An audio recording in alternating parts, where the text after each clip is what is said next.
Hello and welcome to Factually. I'm Adam Conover. Thank you so much for joining me on the show. I'm here in my brand new studio to share a little bit of a different episode with you. See, normally I have an expert on this show to teach us all things that blow our minds, but this week I'm talking about something very personal. See, you might have read in the news that my union, the Writers Guild of America, is on strike. That's because over the last decade, writing for television, movies, and streaming has become increasingly unsustainable as a career. The median writer-producer in TV now makes 23% less than we did a decade ago, even though the companies are making more money than ever, and show budgets have increased by 50% over that same period. In fact, even though companies like Netflix are making record profits, they are simultaneously waging an unprecedented war on our compensation and on our workplace protections. They're trying to eliminate the writer's room and turn us into freelancers. They're trying to force screenwriters to do endless rewrites for free, and they're trying to turn late-night comedy writing from a stable career into a one-day-a-week side hustle. Now, they're a tough adversary. We've got some of the wealthiest and most powerful companies in the world fighting against us, trying to eliminate our jobs. But you know what we have to fight back? A union. Together, the 12,000 writers of the Writers Guild of America have declared that enough is enough, and we have gone on strike until the companies address these issues and put basic protections in place that will allow us to continue to build a career and a life in this industry. We have put down our pencils and picked up our picket signs in order to remind these companies that without us, they don't have a product to sell. And in the weeks since, we have shown that we have a lot of power. Shows like Stranger Things and Severance have shut down production entirely. The MTV Movie Awards canceled their live show, and every company in Hollywood has stopped receiving the scripts that they need to shoot the shows and movies that generate all that massive profit for them to begin with. But what are the real stakes of this battle? How is it going to affect your favorite shows? How did we get to this point? And how might the strike end? Well, to answer those questions, we have two amazing guests on the show today. Their names are David Goodman and Danielle Sanchez-Witzel. David Goodman is a former president of the Writers Guild of America West, and he currently co-chairs our negotiating committee. Danielle Sanchez-Witzel also serves on that committee. She's written for many incredible shows, such as My Name is Earl. David's written for Family Guy and many others. And by the way, I also serve on the negotiating committee, and I'm on the board of the Writers Guild of America West. So between the three of us, you got three people who've been in the negotiating room who know exactly what this strike is all about. So without further ado, let's get to my conversation with David Goodman and Danielle Sanchez-Witzel. David and Danielle, thank you so much for being here. It's great to be here, Adam. Yeah, thanks for having us. We're all wearing matching t-shirts. Yeah. We have them. Were you guys on the picket line this morning? Yes. Yes, I was at Netflix this morning. Great energy, amazing vibes. Yeah. Highly recommend. It's a party there in front of that building every day. Yeah. I was at Disney. It was also an amazing turnout and great energy there as well. Well, let's start by asking you guys a question that my parents keep asking me. Why the hell are we on strike? What is going on? Well, it's nice that you still have parents. I just want to say, I'm so sorry for your loss, David. since both of mine are gone. Oh, God. All right, we're starting on a note. Great. I was bringing your parents into it, bragging about having parents. Why are we on strike? We're on strike because the Writers Guild of America every 3 years negotiates its contract, and we have a very hardworking and talented staff and leadership that looks at the issues that are facing writers. And we did a lot of research and a lot of talking to our members, and writers not only are having trouble earning a living, but we're seeing a future where it will be even harder for writers to earn a living. And these were things that we needed to address in our contract negotiation. And in sitting down with the AMPTP, the Association of Motion Picture and Television Producers who negotiate for all the companies, we made demands, and they refused to talk about many of our most important demands. They said, we're not going to talk about this stuff. And so this union had to exercise its power and go on strike. Yeah. And Danielle, like you're a showrunner, correct? Yeah, I am. And what changes have you seen over the last 10 years that have like brought us to this point? Well, streaming is the big thing, right? And I think it's why the energy is so great at the Netflix picket, because I think a lot of us know that that's where it started. Everyone has had a bad meeting in that building. There's a lot of feelings about that building. I just made a show for Netflix, and so I've been making television for 20 years. 19 of those years, I was making broadcast TV. So what the kids call linear TV now, I think, and, we, for decades, there was a model that worked making TV that way. And that model had to do with having writing staffs work through all three phases of production: pre-production, production, and post-production for your parents so they can understand. There were whole staffs that wrote the whole time. And I think as a business, we never had to justify that or explain that to anyone or talk to anyone about that. And so now the town is forced to talk about it. And I think it's a big piece. It's not the only piece, but streaming is obviously, I think, the headline of what changed the business in the last 10 years. And so what the streaming model came in and did, what Netflix came in and did, was say, I think we only need writers for a third of that time. And I think we can compress that third, as little as possible. So basically, they came along and decided to try to only hire writers for pre-production. So that's the time when we're coming up with the stories and we're creating the worlds and the characters and the arcs, but the thought was, why don't you do all of that and write all of the scripts, since we're going to make less episodes, so why don't you just do it all in a finite number of weeks, and then that whole writing staff will let go, and we'll keep one person, we'll keep a showrunner. If you're lucky, maybe you get a buddy. But why don't you go do the other 2/3 of the television business that used to be done by staffs of 10 to 12 people, and you do all the writing that's left to do, and you do all the production, and that'll work great for us because we'll pay less people, less money for a shorter amount of time. And it's breaking the television business. That model is actually breaking the business. And so that, it's a big reason we're here, and we can talk about obviously all the ways it's breaking the business. Yeah, happening. It's kind of like there's all these norms that were in place in the television business and in film, by the way, that protected writers, and that this is how we made TV and movies for years, like having a writer's room. And then these companies have just decided, actually, what if we didn't do that as a way to pay us less? It's sort of like if, the airline pilots, if it didn't, I don't know what's in their contract, but what if their contract didn't say there has to be 2 pilots and 3 flight attendants? Or what if they only had to fly a third of the time, a third of the flight? That would be a terrible model. Yeah. And what if the companies were like, how about it's just one guy in the plane? Or it's like, he also has to do the drinks. But you don't ever get to land the plane. Right. That's the thing. That we don't need pilots to land the plane. Everybody doesn't have to learn how to land the plane. That is, I think. Well, and that's one of the problems, because it used to be that writers would go to set because writing would happen during production, and then writers would learn how to become showrunners because they'd go and they'd see, oh wait, if I write X, then Y is going to happen. The example I always use when I'm talking about this is the very first time I was writing for TV. I went from writing for College Humor, a website, to show running my own show. And on my first season, I wrote a scene where someone jumps into a pool of water, and the line producer had to sit me down and be like, we can't shoot that. Don't get them wet. And I was like, why? Why? That doesn't seem hard. Why can't someone jump in a pool of water? And he said, well, because then we have to dry the wardrobe out between every take, or we have to have makeup. 5 sets of wardrobe. And then we have to redo their hair and makeup. It would take all day just do this simple thing. So just have them jump in off camera. And you don't know that until you go to set and you see it have to be done, what's more difficult and what isn't. And so they're breaking these sort of norms that have made TV supportable and sustainable and good, and a good business for years.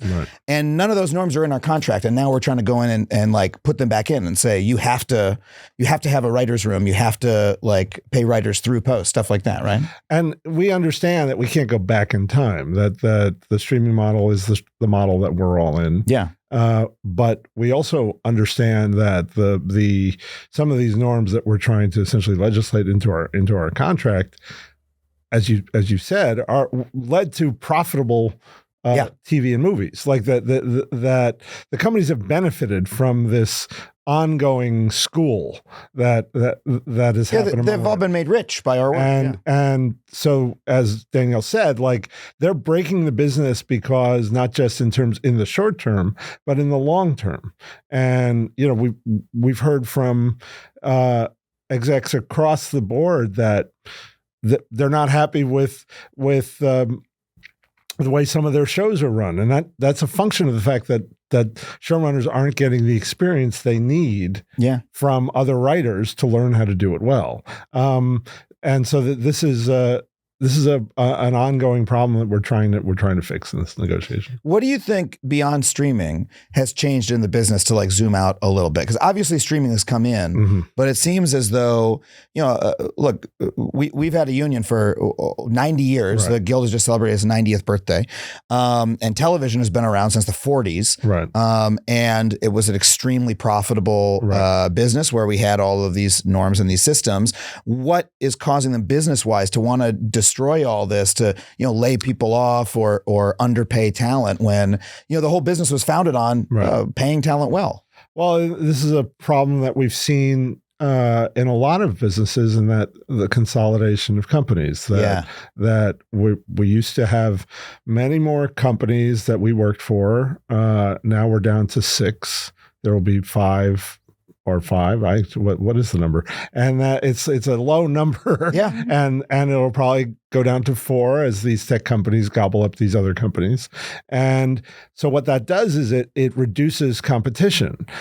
So for instance, when I started out in the business, which was a long time ago, if you sold something, you had many different places to try to sell it, and it was in the company's best interest to pay you well if they wanted your product, because if they didn't pay you well, you might go somewhere else. Right. And as these businesses become consolidated, there's less competition, less places to get hired, less places to sell your work, and that reduces competition and then reduces salaries. Yeah, when I pitched Adam Ruins Everything in 2015, I pitched TBS, TNT, True TV, Discovery, a bunch of other nonfiction channels. Now those are all one company. You go have one meeting at what is now called Max to pitch all of those places. Half those networks, I mean, they still exist on your cable channel, but they're run by one boss. Right. Yeah, and I also want to just point out on the business side of things, I think we've been accused of, well, you can't go back to a time when things like this, and for all the reasons I think David is saying, but I would just like to point out, Netflix is selling ads, and they were the great disruptors, and they were the only streaming model that didn't have ads, and now they do. Yeah. So I just want to say that it's fair to look at the big picture, and for these studios to look at the big picture too, because when they say that to us as members of the negotiating committee, talking about, well, you can't go backwards, and then the great disruptor is selling ads, I kind of go, look, something works, some things work, and the things that work we should take into the future, and the things that don't we should leave behind. Right. And I think that's the smart way to move forward, and I think that ultimately we need to find a deal that does that, right? Yeah, no, absolutely. And I think that's the other piece of it is the other thing that's changed is that these companies used to be about making good product to make profit. Now it's about profit growth. It's about pleasing Wall Street. So making profit isn't enough anymore. Right. You got to make sure that your profit keeps growing. Yeah. And these companies are enormously profitable. That's the other thing too. And this is really tangential a little bit to what Danielle just said, which is we're also not asking for something they can't afford to give us. Yeah. They are still making enormous profit from the product that we create. Yeah. So the idea that we can't make a living while these companies are enormously profitable is also something that needs to be addressed. And so a lot of people, they react to that a little bit skeptically. They're like, hold on a second, writers can't make a living. I have always thought of television writing, they're all rich, they're all driving Teslas and et cetera. And then Tesla owners will be like, Teslas aren't that expensive. And it's like, well, I'm sorry that you bought a car that looks expensive, but don't have an argument with me just because you don't like Everybody's looking for an argument. But there's that stereotype, right? So let's talk about that a little bit. What is it really like for writers in Hollywood right now? Well, there's no question that in the old days, again, when I started out, writing was a really good, profitable career if you had some longevity in the business. There was ways to get promoted, or ways that your quote, that is what you got paid to write, would go up as you stayed in the business, and there was sort of a road to success. And there were a lot of really well-paid prosperous writers. Now, with this new streaming model, writers work for much less time. Half of our writers work at what we call the WGA minimum, which is the minimum somebody's supposed to be paid. Yeah. And now half of us are getting paid. That's supposed to be the floor, but for a lot of people, it's become the ceiling. Exactly. And I was about to say that. and that's why I'm the host. And that's all become a function of this new business model where writers are jumping from job to job, that there's no security, there's no sense that you're moving up, that you're making more, you're just going to get that salary for the rest of your career. That doesn't allow you to, in some cases, doesn't allow you to live in the city where you work without a second job. Certainly doesn't allow you in Los Angeles to buy a house or have a family. Yeah. You are, and again, that's a very common situation for workers in America.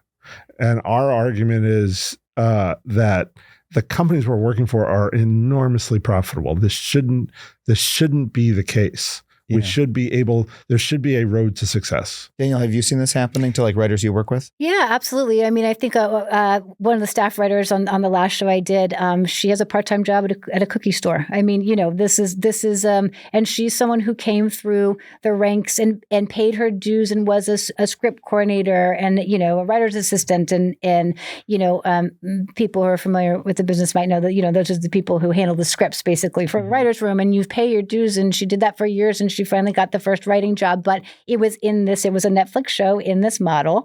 And she worked for a finite number of weeks, and then that was it. And then to try and find the next job, I think the thing that people maybe don't understand, and why would you? My family doesn't understand anything about Hollywood because it doesn't make sense, and they're not wrong about that.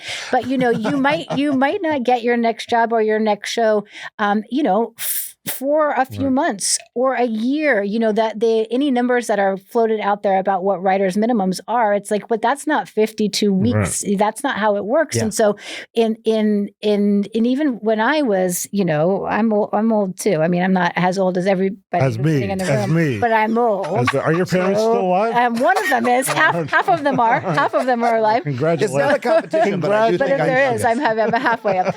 So, but I was able, I'm very grateful for the people who came before me in this union and gave me the protections that allowed me to make a career. Right. So I wasn't having to get a second job, but there wasn't constant security. Shows get canceled. The first show I was on got canceled, and it was eye-opening because they tell you, take your little box, put all the cute things you put in your office and take it home. And I remember saying, but then we don't come back. And they're like, no, you go home. It's forever. It's done. Like, you're never coming back. And, how old were you when this happened? Why didn't you understand? I guess what I didn't, but the thing is, it is kind of, that's what I'm saying. Even when you're in it, that was my first year. Right. But what I didn't understand was it could be gone like that, that all of a sudden it's gone. And then I remember being so scared going, I don't know when the next job is going to come. So that's the environment we know we're signing up for. It's not a stable career. And I think that's the big piece that maybe people who aren't in the career don't understand what a writer's life looks like.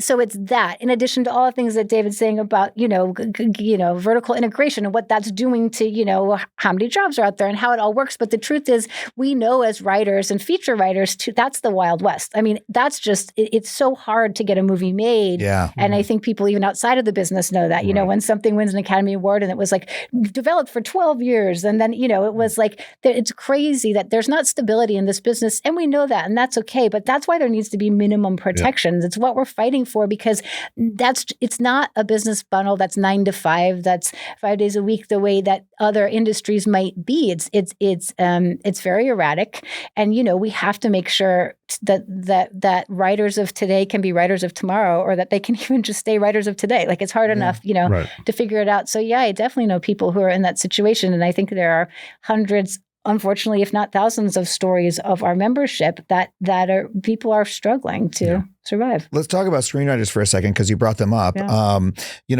Movies are like, in many ways, like the high point of American culture. They're one of our greatest art forms. They were, largely invented and developed here in the United States. They're some of the most valuable media properties that people around the world watch. The American film industry is still the envy of the world, right. And it's those are some of the most profound art experiences anybody has, I think, is watching films. Yet it's so tough for writers of films, as far as even the problems that we're talking about TV writers have. Screenwriters in many ways have it even worse. Like, can you guys tell us a little bit about those challenges? Yeah, I mean, because of the lack of competition, less movies are developed. They're developed in the sense of a writer is hired to write a script. Mm-hmm. So what happens is now screenwriters have to face enormous impediments to getting their work even sold. And so as a result, a lot of writers are finding themselves doing enormous amounts of work for free, trying to develop an idea with a producer, and then unfortunately, even once they sell their idea, writers are pressured to work for free. It's against our contract to make a writer work for free. But that would be a bad contract if we had it in there that you could work for free. But they sort of say, hey, I know you only have 2 passes in your contract, but we were really thinking, could you maybe just make some tweaks? And if you want to keep that good relationship with a producer who's holding a big final payment over your head, you're going to be inclined, as I felt many times in my career, to want to play nice and say, okay, I want to make you happy, so let me do it. I was about to say that. And I'm so sorry. No, it's fine. You're the host. Well, I like to talk too, I know some of this stuff. But no, that's exactly it. And because of the insecurity of the profession that we're in, that Danielle was talking about, screenwriters are always thinking not just about their current job situation, but the next job. Yeah. And if I get a reputation of not playing ball and being difficult and say, you got to pay me for everything I do, you feel like they won't hire me for the next one. Mm-hmm. And it's again, I've been in that situation too. Actually, I'm not primarily a movie writer, but I when I was president of the Guild, I also at the same time had sold a movie, and I was getting to write a movie for Paramount, and it was a very big job, and I was very excited. And all the way through, I was really worried. What if they ask me for free work? What am I going to do? I'm president of the Guild, and what am I going to do? And all the way through, they paid me for every step. And I got to the end, and no one ever asked me for a day of free work. And I actually asked them, I said, yeah, I'm kind of surprised you guys didn't ask for a free pass. And the producer looked at me and says, we can. You're president of the Guild. So they know. They know. They know. Wow. Everybody knows. Wow. So that's the two things is you don't want to work for free, become president of the Writers Guild. Which is, by the way, an unpaid job. It's an unpaid job. And I want to talk about that in a bit, but finish your thought. But the other, but it really speaks to the fact that they absolutely understand that this is wrong. Yeah. That this is against the contract, that they could get in trouble if a writer reported them. Yeah. And it keeps happening because of the dire situation feature writers are in. Because of the power imbalance. Yeah. Yeah. I mean, first, we should let everyone know the AMPTP assured us that there is no free work in features, that it's actually called collaboration. Right. So everyone rest assured that we raised this issue to them, and that's what they said. They're like, it's just collaboration. Yeah, collaboration. I felt comforted by that. No, I do. Something that I've learned beyond the negotiating committee, and this is to everything. I didn't know that story, which is an amazing story. But this speaks to that, and I actually got asked by a reporter yesterday, kind of in this topic, but power, right? That there's a lot of like, well, who gets what? And I realize as being part of the committee that what we're doing is we're making sure that power is not a requirement to get what you need and to get paid for your job. And the MBA, like the base, this is like, okay, you have to pay us this, you have to do this. And, the union has fought for this since its existence to make sure that the studios don't take advantage of us because we don't all have the same amount of power. So the pressure, the fact that happened for David, and we know that doesn't happen for other writers. And, the thing I was asked yesterday was like, we were talking about the television business and the model, and the reporter said, so why did you go work at Netflix? Which was a really good, fair question, because I'm sitting there saying, here's the problem. And I said a couple of things. One is I hadn't fully been in the streaming model, so I didn't completely understand. I knew because I had friends and I kind of knew what was happening, but I didn't know exactly.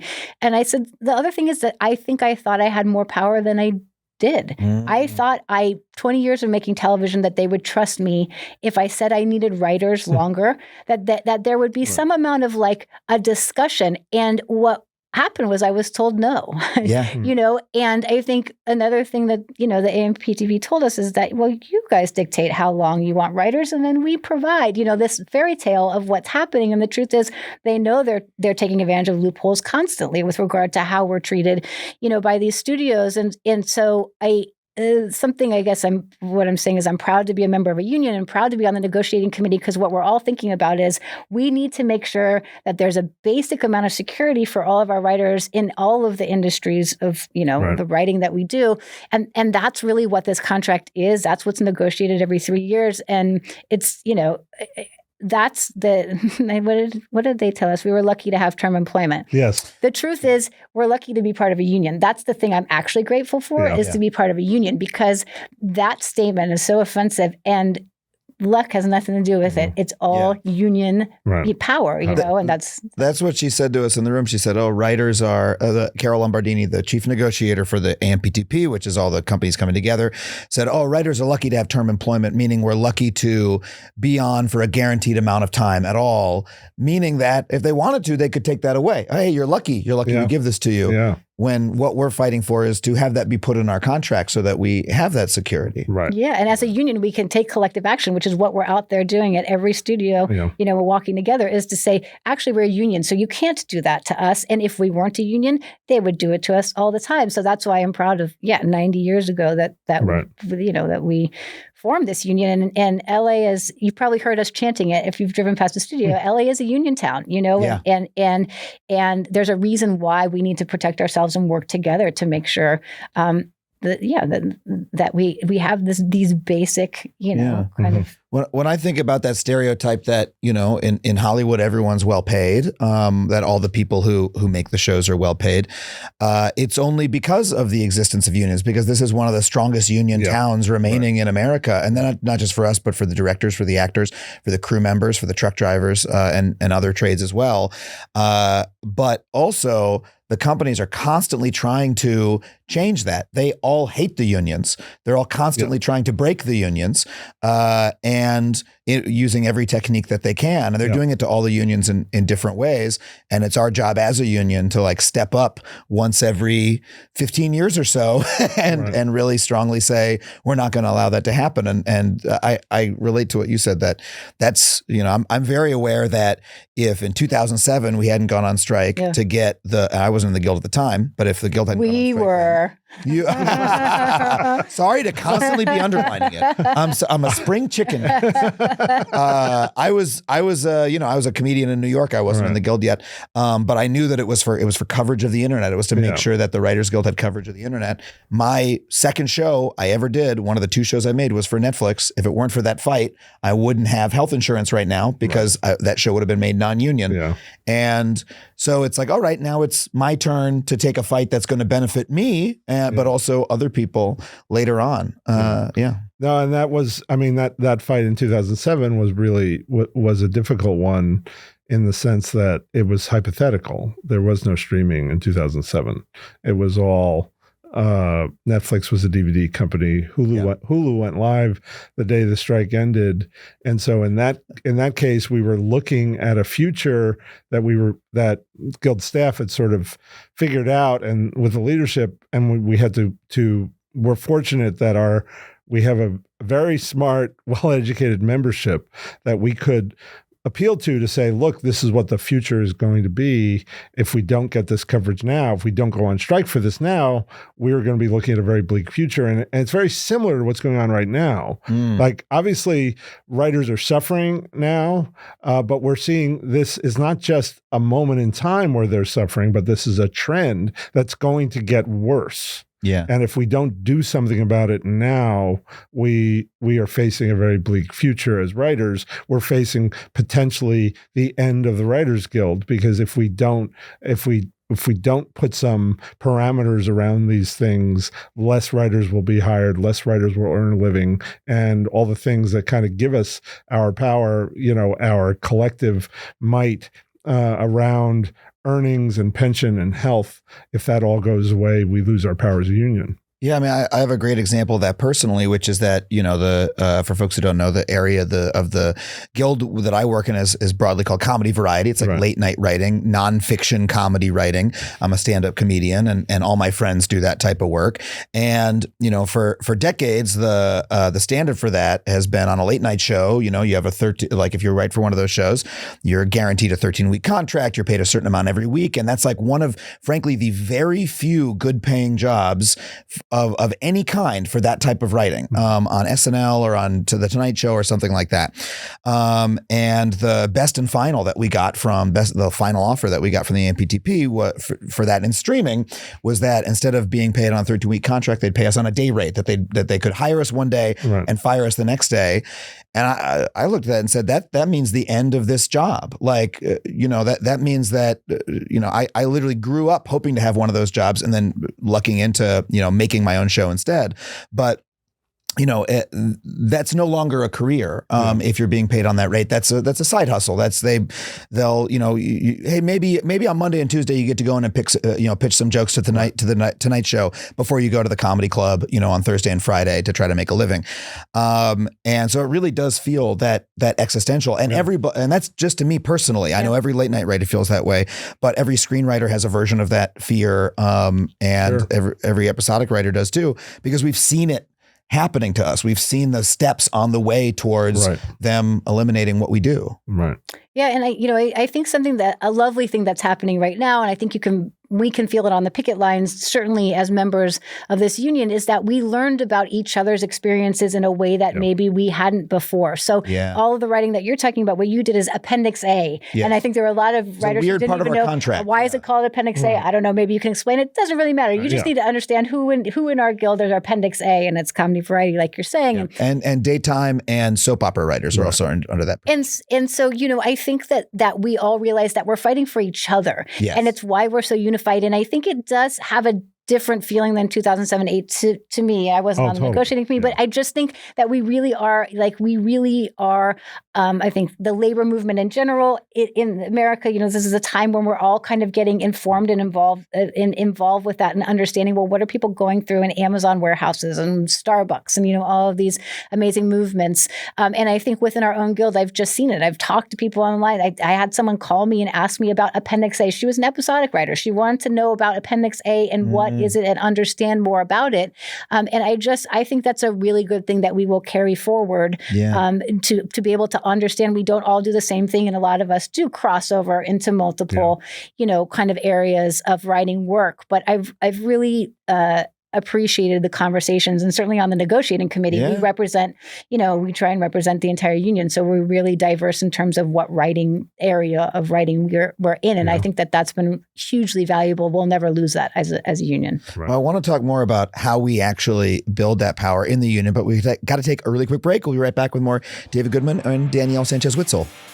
Hey, everybody, just a reminder, if you want to support the show, please head to patreon.com/Adam Conover. Just $5 a month gets you every episode of this show ad-free. You can also join our community Discord. We do a live book club over Zoom. It's so much fun. Would love to have you there. Patreon.com/Adam Conover. And just a reminder that I am on tour right now. If you love stand-up comedy, you can see me do my brand new hour in a city near you. Up next, I'm going to Tempe. I'm going to Baltimore, Maryland. I'm going to Batavia, Illinois. And I'm going to St. Louis, Missouri. Head to adamconover.net/tour dates to get tickets. See you there. And now, back to the interview.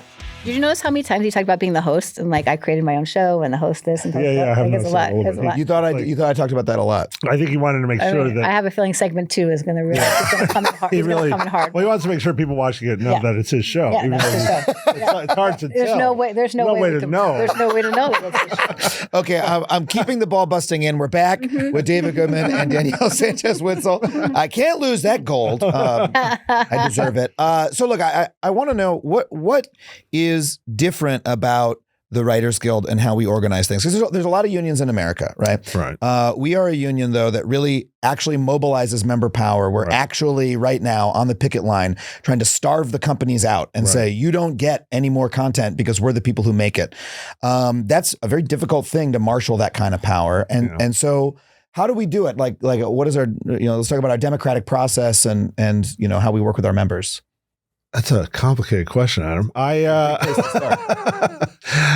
So the Guild historically, I always like to talk a little bit about where it all started. You had writers who were working under studio contracts, and they didn't have any control over credit, or they were being paid, and here were writers creating things, and a studio could literally hire a writer write a whole script.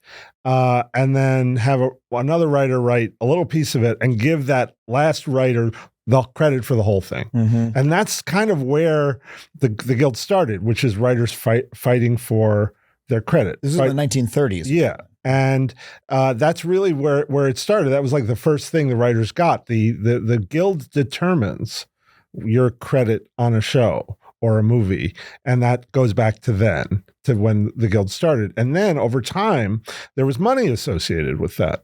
Obviously, back then, it was really about your career. If you wrote Casablanca, you'd want everybody to know that, because then it would help you get another job. Oh, actually, I don't know. Was Casablanca a hit when it came out? It doesn't matter. Those movies that whatever flop and they it might have been. It might have been. But anyway, leave it to the kids to figure that out. Use the internet thing. But money became associated with that as the Guild kind of grew its power. There were things called residuals, where it was a way for writers to benefit from the reuse of their work.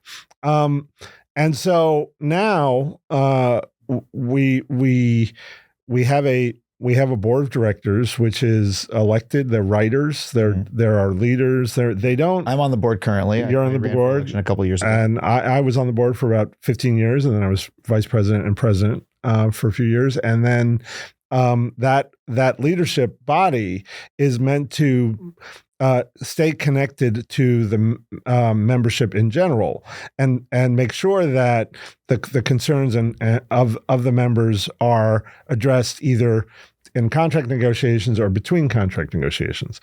And we have, I think, a membership body that writers are collaborative. It's the nature of the job.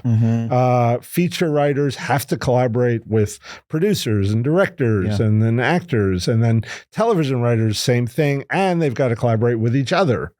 And I think that gives us an enormous leg up in the sense of we're already used to working with other people to get what we want and or need. And so that's to me, that's sort of a generalized sort of core description of what the Guild does. Did you want more specific? No, that's good. Yeah, that's good. I think it's good. It was really good. I think it's important to say that leadership, again, is all unpaid. It's people doing volunteer time for their own community. It's often when you're a president or when you're leading the negotiations as you are, it's a full-time job. For those of us who are on the negotiating committee, we were spending 40 hours a week at it. And I think for that reason, the membership does feel generally represented. Like Danielle, you've not, I don't believe you've been on the board. Never. This is the first time. Next year, you've been next year, maybe. Yeah. It's an amazing experience. Well, so just tell me a little bit about, you've been in the Guild for 20 years, as you've said. What has been your experience as a member, feeling represented by the Guild and the democratic process? Yeah, I mean, I've always appreciated being a member of a union. I understood that, health and pension, that was coming from union work, residuals, the things that were the things I was saying as starting a career as a TV writer and being on a show that got canceled, but somehow figuring out how to pay rent until the next job, that all of those things, that I had were because of the union, because people came before me and made sure we had those and understood what was broken back then before me and fixed that. And here we are figuring out what's broken now and trying to fix that for current members in the future. But I certainly think getting engaged with the Guild, I would advise people to, taking a turn doing it, just because they think, well, one, because some people have been doing it so long that it's like, is this enough? Time for them to be done. No, I mean, I say it with such love and respect. I go, I don't know. I don't know. Like, it's a lot. It's a lot to do. Yeah. I think there's a lot of responsibility. I certainly jumped into the deep end here on a negotiating committee that it turned into, strike action. I'm really grateful for it. But I think I always had an awareness, but I didn't, until you're in there, I say to members of our union, get on a committee and get involved, because I think that seeing it up close, I think you have a much deeper appreciation for the staff. I mean, I can just speak to that specifically. I didn't understand how many smart lawyers were in that building whose job was just to fight for us every day. I've met 2 or 3 people who I've met on our staff from serving on the board, and these are the staff members who we employ, who actually are paid to work for the union. And I've met them and thought, my God, this person could work in D.C. This person could work for a congressperson or in the White House. They have such policy brains. They're such incredible research wonks. They know what's going on and what we need to push for. It's incredible. Yeah, and to be able to see that I didn't. So I don't think I fully grasped. But even really until being on the negotiating committee, I just didn't understand. And the way as you guys know, because you were in the room with me, but the way the caucus room worked, where we were, which is just the room where the writers met during negotiations, when we were kind of on our own, we were at a table in the middle, and all of the staff surrounded us on the outside. That's just how they set up the room, I guess, so we could talk to each other. But it was an amazing feeling to walk in every day. I don't know if we ever actually verbalized that, or I didn't to anyone, but it was like they were on the outside protecting us, and we were on the inside talking about what we needed. And it's very much the way the Guild functions, the room was a function. That's a great metaphor for... It is. Yeah. And there's a thing that happens in looking at the broad swath of American unions where sometimes the staff, the people who are paid to be there every day, will sort of end up running the union to a certain extent. But in this union, and a union that's really run democratically, it really is, they're like, hey, you guys are the writers. You're the ones who we're trying to serve. Yeah. You make the decisions about what to do. We're here to advise and inform and steer a little bit if there's something we think you need to know about. Yeah. But it's a truly democratic process from top to bottom.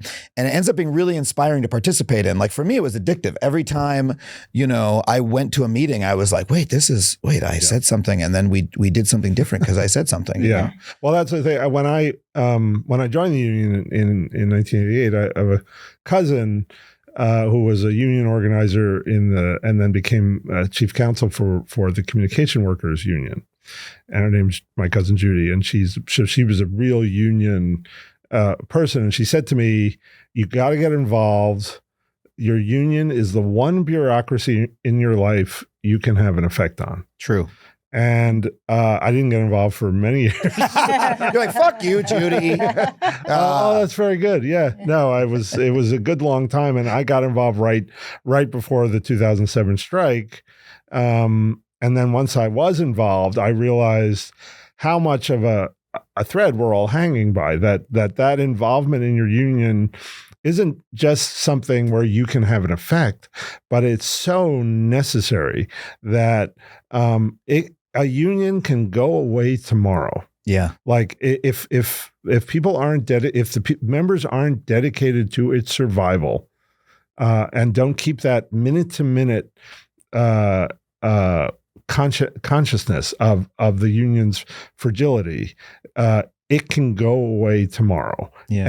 And that's why I stayed involved, because I felt like, I've gotten so much from this union. I mean, I've been able to stay exactly what we're fighting for, the ability to stay a writer. My career has had a lot of ups and downs, a lot of period where, in one story in particular, where I was done as a writer, and this was about 12 years into my 35-year career. I was done. I couldn't get work. I was The last place I had worked had not gone well. It was very hard for me to get a job. My wife and I are talking seriously about I maybe need to stop. I start the day I start like figuring out a new resume that maybe I can get a job working at a studio as a development person. I got a residual check for this terrible show that I had done. Awful show, but it played somewhere and it gave me this giant chunk of a residual check that allowed me to ride out this period. And that was because the Guild existed. That was because other writers who I didn't know 20, 30 years before had fought for residuals, had gone on strike for residuals. Yeah. And now I could stay a writer a little longer and got shortly after that got hired at Family Guy, which changed my career completely. Yeah. Family Guy wasn't the awful show. No. Okay. Well, I was thinking about. I have other stories about people saying it is, but A Rabbi's Wife was actually the best story. Anyway, that's an awful show. Actually, that was an actual quote. But no, it was a show that was not a success, but it had run for a year and in syndication, and it gave me this check and it let me ride it out. And that's what we're talking about, is that the Guild is there so that writers can ride out the rough spots and have a career that lasts. Yeah. And obviously, I'm very lucky that the Guild has existed in my career, and we've got to make sure it does for others. And one of the things you said made me think about, like when I'm on the picket line, something that really blows me away is, we're fighting against the machinery of capitalism. Like we talk about the people, Carol Lombardini, the AMPTP, Ted Sarandos, whatever.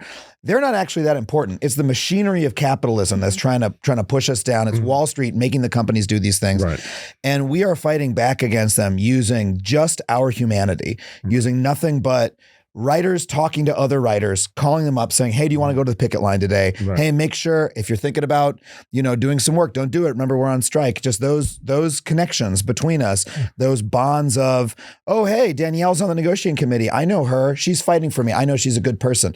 Nobody says that, but just those conversations, right? We're just literally 10 to 12,000 people talking to each other. Yeah. Using nothing but our like raw humanity to try to fight back against them. Right. And I'm convinced we're going to win. I know we're going to win because we're so unified. I'm convinced we're going to win too. I am too. I mean, I don't think any of us would be here, if we didn't think that. And I think there's, certainly talking to people, as I'm sure you guys both have too on the line, there's stress and there's fear and there's optimism. There's all the things, because they think we see our own value and, we believe it. We don't question it. What is it? Anyone who's a storyteller understands this is a craft. And I think I was in an interesting conversation with someone the other day about when it turned to content is when things started getting problematic. They started saying the word content. I think it was very astute thing to say. It was like, that's true, because what we do, it is a craft. I think even the terrible shows you were on, there was some crafted. Look, I've been on many shows, when someone says list your credits, it's like, I'm going to list so many shows you didn't see, but that there are a lot of us who are working writers who are working on shows you didn't see. You know what I mean? That because it takes a lot, because that's just that's how the business works. And but there is craft to it. And I think that we understand that, and there's no way around it. And America exports film and TV, even in this global marketplace. I think there's been a lot of talk about, well, Netflix has all these shows and they can watch, and I'm sure there's good content on there, but there's never going to not be a need for our content. There just isn't. Right. So there's got to be a solution to this, because we're not going to stop making American television and films. That's not how this ends. Yeah, I mean, I think the way forward is a fair deal. It's not a love. It's not a love of the job, even though that was suggested how we. Yeah, David Zaslav said that. He says, "Oh, it's going to end because of a love of working." The writers they're going to miss working so much. Like, oh, I wish I was working. Yeah, he clearly doesn't understand writers.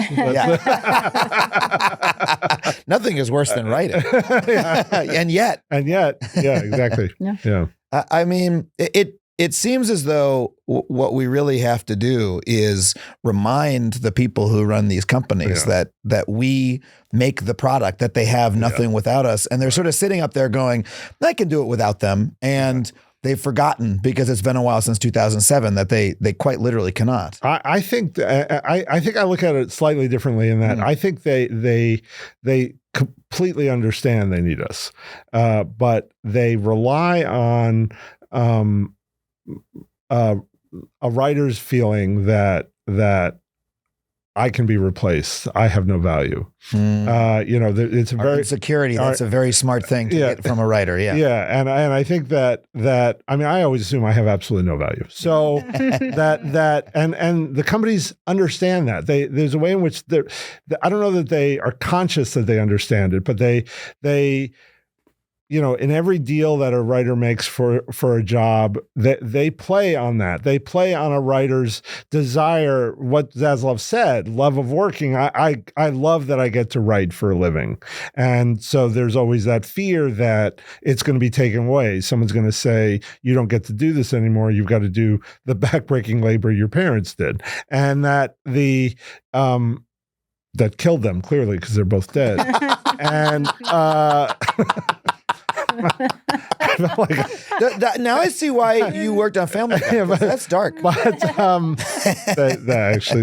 anyway, they worked very hard. I was just not backbreaking labor. But anyway, all I'm saying is that the companies understand how much they need us, but they're never going to acknowledge it, and they never have to. And they've sort of forced us to acknowledge it for ourselves, because they're never going to give us that power, because they understand that if they could have gotten rid of us, they would have a long time ago. And I think there's something else. There was an amazing thing. So today at Netflix, which is where I was picketing this morning, there was a Latinx picket and there was a queer picket. So communities decided, okay, everybody, let's go and do this. So it was an amazing vibe. Just, a huge loop of beautiful writers walking together. And, I started thinking about and talking about to some writers, this is a global marketplace. And that's the cool thing about streaming. That's the plus side of Netflix, is that, I have a show that's going to premiere in the summer to 190 countries. That's amazing. And we finally, and especially in the last, 3 years, open the door wider in our own union, to storytellers who are telling the stories of underrepresented communities. And that's incredible. That's incredible. We need to, there's universality in all of those stories. They just haven't had a chance to be told in movies and TV in the numbers that, other points of view have been represented in storytelling. And so I'm thinking about that and I'm going, well, Netflix of all the places needs that. They need those writers because their consumer that is global is going to demand stories from many different points of view. So for all the reasons David just said, and also this bigger point that I saw when I had so much pride being part of the Latinx picket this morning, I had so much pride walking with queer writers, was like, they need this. And if we don't protect and make sure that those writers who are finally getting into the guild, that they can, one, sustain a career right now, to two, make sure that they are creators of shows and movies and, really telling their stories, that's going to be a big problem for these companies. It's not broadcast linear television only that, by the way, also needs all of those changes. It also needs those stories to be told, but there's a demand. If I'm paying you $16.99, guess what? I need these stories. And so it's another reason why I think, and there are uniquely, I think we're just made up of so many communities as a Writers Guild in America that have, just so many different perspectives that a global marketplace wants to see. And so I think that, that's a huge thing that's really coming. Like, I'm really realizing that as we're marching together, I'm really realizing that, hold on, we're actually, I think we said this, no one's ever going to tell the story this way, but we're saving them from themselves. I think they're never going to tell that story. But the truth is, the model itself is breaking, certainly of television writing. I don't know if they don't believe us, they don't care, it doesn't matter. But us fighting is actually going to save this model and make sure the voices that I'm talking about are going to actually be able to stay in the business. And they're going to need all of that. All they care about is making money. We know that. But guess what? This is what money is going to, to make money is going to demand these storytellers telling stories. And I think maybe we haven't talked about it as much as we can or should, but it certainly hit me this morning that that point and how important those voices are to the business model. So they need us in a million ways, in ways that we aren't even talking about. And I'm so proud that all those writers feel represented by the Guild because, I mean, one of the sort of the sins of 20th century American unions was how exclusive so many of them were to, to minorities, folks of all types, anyone other than white men in many cases. But yeah, I really do feel that we're saving them from themselves, saving the companies from themselves because I mean, if you look at the history of why is there so much great writing on American television, American movies, is because this was the one industry that paid writers for throughout history. That's why Faulkner and F. Scott Fitzgerald came here and drank themselves to death, was because this is the place that they could actually. I don't know if we want to put that on the writers. Okay, yeah, you're right. Well, how to sell a career. Yeah. They had enough money to buy all that booze to drink themselves to death. But there have been so many incredible writers have come through this industry because this is the one industry where actually you could get a little piece of all that massive profit that you can't from the magazine industry. Look at journalism today, right? And how many writers cannot make a living, writing for journalism. And is that what they want to have happen to this industry? Do they want to have the best writers in America say, well, I'm not going to Hollywood because they don't pay anything there because you get $500 for writing a script, I mean, I think that part of the problem that we're facing is, again, in the consolidation of those companies is that they're going to either crush or gobble each other up. And then we're going to see if we don't succeed in this fight, we're going to see a run to the middle in terms of content and all this sort of great, clever, wonderful stuff that's been made in the last few years won't be made anymore. And it'll be, I was hearing that one of the studios was asking, we want to develop lean back television, which is television you can watch while you're folding your laundry. Yeah. And again, there's room for that. Yeah. Obviously, I think it's called Netflix. I think, and there's room for that.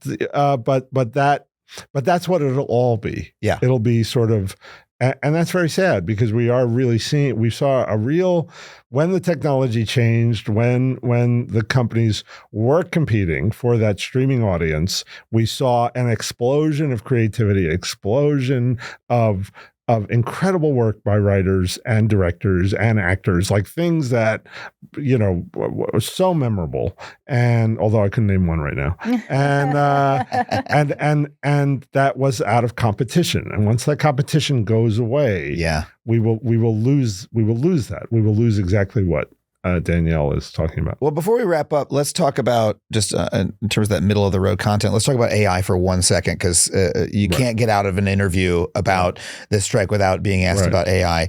I'm very much on the record as a skeptic about the technology. I feel that I do not believe that AI can do the work of a writer, because writing isn't just outputting text, which is all these algorithms do. Writing is talking to the executives, talking to the director, knowing what is cheaper, knowing that you can't have that scene where someone jumps into a pool, adjusting things on the fly. It's person to person work, like you said, David. It's collaborative. A fancy magnetic poetry, no matter how good it is, it can't replace that. But we still do have a genuine concern about it. I mean, Danielle, we were both in the room when they sort of responded to our AI proposals. What worries you about what could happen? Yeah, I mean, luckily there are members of the negotiating committee that are way smarter than I am when it comes to AI, but we really do have some people who really understand it deeply. I think this is the broad strokes terms of how I think about AI and how it's coming for all, and how it's coming for every industry, not just ours. But, I think in television, because that's what I've done, mostly in my career. But I think about, if what happened when we brought tech in, or what happened, I guess that's what happened when Netflix came in and streaming came in is, it was like, okay, let's see how few people we can still get the job done with, and how little we can pay them for how short amount of time. What can one person bear?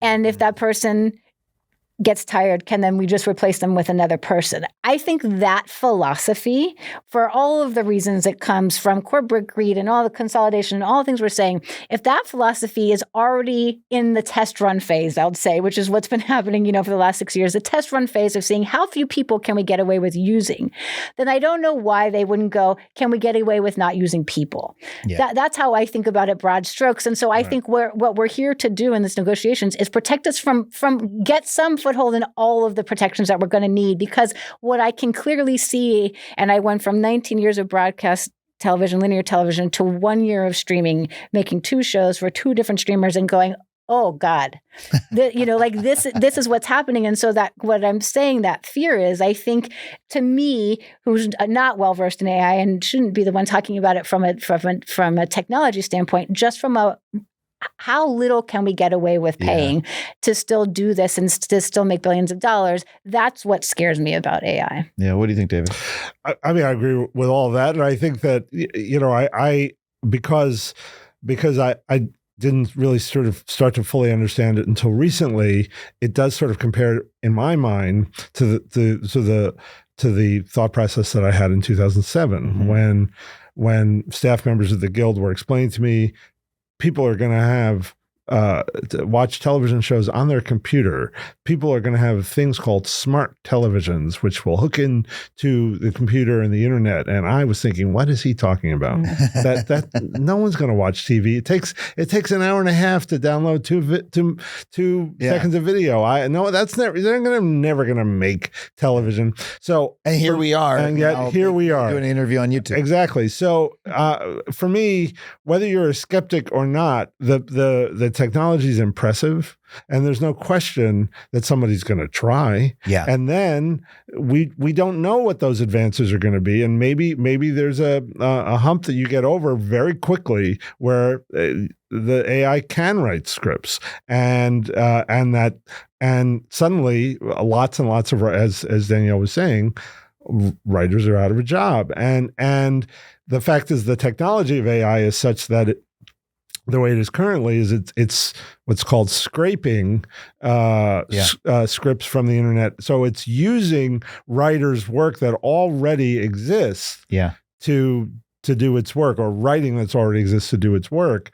And that's just wrong. Yeah. We can't let that in any way replace a writer. If it may be a tool that a writer may use, but it cannot be a tool that the companies use to replace writers. Yeah, I mean, here's my fear is that, look, again, all these things do is output text. I don't think they'll be able to do, if you had an AI that could talk to the director, right? And talk to all those other people, take notes from the studio, that would be truly a science fiction artificial intelligence. Now that I want to sign up for. That takes notes from the studio. Yes. That's a whole other, that would be incredible. If we could assign them to do that. But like, that is truly a science fiction idea. We're not nearly close to that.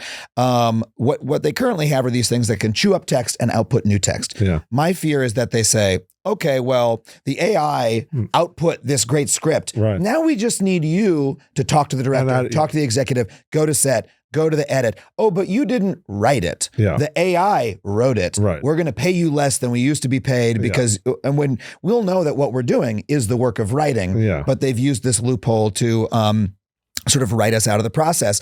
And to me, our proposals to them were like, hey, just don't do that. Like you can't pass off the work of an AI as the work of a writer, and you can't assign us to rewrite an AI. And we kind of thought this would be an easy proposal because it's not even clear that the work of an AI currently is copyrightable. And so it's a zero cost proposal to them. And when they stonewalled on it, I was like alarming because it's... Yeah, well, they said, the quote was, we don't want to inhibit our company's ability to take advantage of this technology. I mean, that was the quote. Yeah. And it's like, what is that telling you? That's like... means they intend to do it. Yeah, everything you're scared of, you should be scared of. Yeah. It's like, the line I keep saying is, it's like asking someone like, hey, would you agree not to pull out a gun and shoot me in the face like while we're at lunch? And they say, I don't think I'll agree to that. And you're like, well, now I'm worried. I wasn't before. I was just covering my bases, but holy shit. And it's also part of this. Sounds like a great lunch date. I Who do you go to lunch I roll strapped to every lunch. Okay, I show up heavy. But Danielle, you're right that it's part of this. They've been so intent on grinding down labor, not just for writers, but for actors, directors, and crew, and doing more with as little people as possible throughout the entire economy. Right. That it's like, we can't put it past them. So let's end here. I mean, I think one of the reasons that this fight has really resonated, has taken off in the media. We've gotten support from everywhere. We've gotten support from every other union in town, from unions that aren't even in our town, is because literally every worker in America is facing this. Yeah. We've got low unemployment, but nobody can afford to pay rent anymore. Right. And so we're very lucky, I think, to be in this heavily unionized industry where we have this infrastructure. We can go out and picket, and we are protected by labor law. A lot of folks don't have those unions at all. So for folks who are watching, who are like, who like what we're doing here, maybe are a little bit inspired by it, do you have any advice for them? I mean, thank you. Advice. I mean, you can show your support if you're in LA or New York or a city where there are picket lines. Join the picket line. There's also contributions. We've spent. Writers have stepped up to create an entertainment fund to help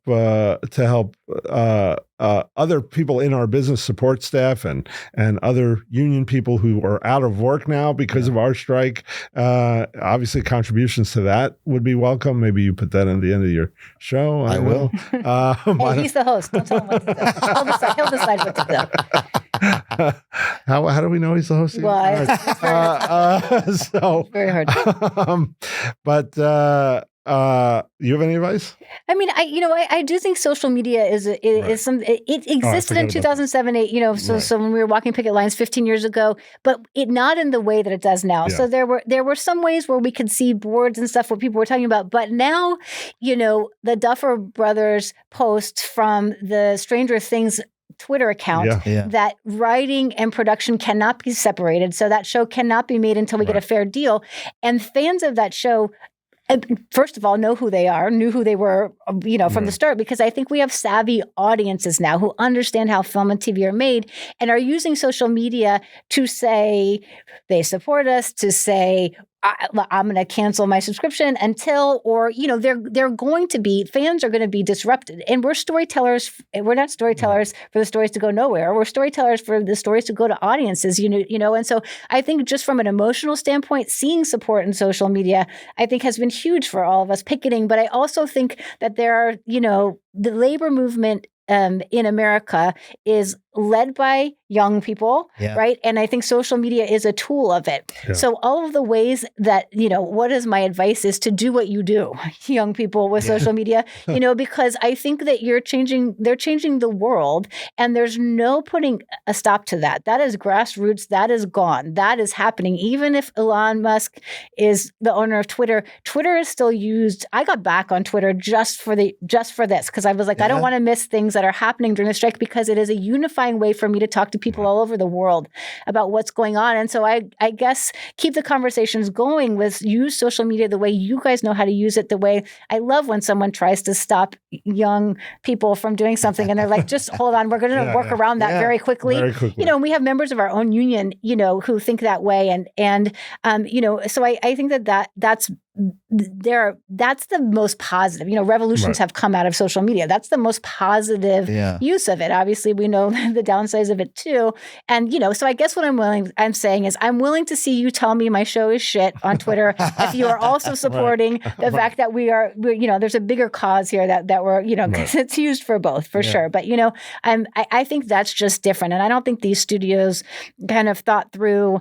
We got threatening letters. A lot of us who are on overall deals, threatening letters, and I don't, because even when I saw them, the studio's telling you have to keep working. You have to keep working, and here's what you do. And by the way, you can leave your union if you want to, and here's all the steps that you need to be able to do that. Right. And in 2007-8, those letters were not mocked by fans of their favorite shows. There was no option for that. Maybe there was an article, then maybe there was something that was online. But now I'm seeing people who are not in our union read those letters and go, what are they saying? And, corporate greed and fight the man and all this stuff. And it's like, I don't know that these studios, I I don't think that they're affected by it. I just, I just think that it's a different world that we're in.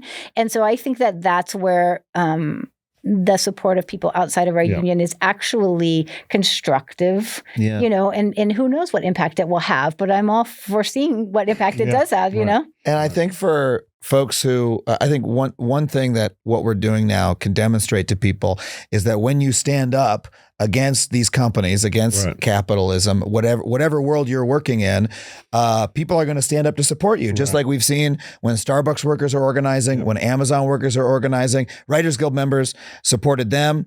When our sister unions in entertainment are going to have their are having their fights, we're going to have their backs, just like they're having our backs right now. Well, we already did during the IATSE fight last year. Writers Guild members stood up en masse to support the crews who are represented by that union. And I think that is directly related to why IATSE is supporting us now. They see that we are allies. Yeah. And it's like a new age of solidarity in Hollywood, but also in America. I mean, I'm seeing writers posting about the UPS Teamsters, contract and understanding what that's about. And I think the more we all, the workers of the world, are able to kind of support each other.